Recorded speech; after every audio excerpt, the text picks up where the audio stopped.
India அடுத்த கட்டத்துக்கு போயிட்டு இருக்குது. அல்லாஹ் குர்ஆன்ல சொல்றான்.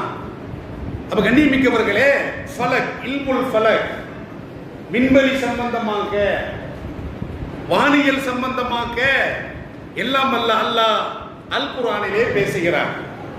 இப்படி கல்வி விசாலமானது. இன்னொரு இடத்துல அல்லாஹ் சொல்லுகின்ற பொழுது வஸ்ஸமாஇ தாத்திர் ரஜி, திருப்பி அனுப்பும் வானத்தின் மீது சத்தியமாக. என்ன திருப்பி அனுப்பும் வானத்தின் மீது சத்தியமாக? எங்க போனாலும் மேலே, எங்க போனாலும் கீழே வந்துடும். மேலே எங்க போனாலும் மேலே ஒரு தடுப்பு இருக்கிறது.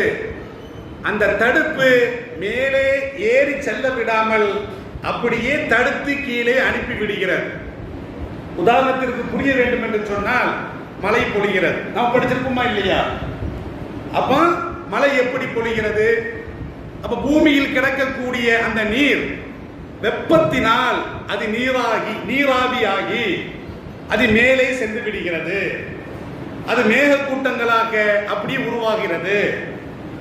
அது குளிர்ந்த மேகங்களாக அது உருவாகி காற்று அடிக்கின்ற பொழுது அதை அப்படியே பிரித்து மழை துளிகளாக கீழே வருகிறது. இதைத்தான் அல்லாஹ் சொல்றான், வஸ்ஸமாஇ தாத்திர் ரஜி, திருப்பி அனுப்பும் வானத்தின் மீது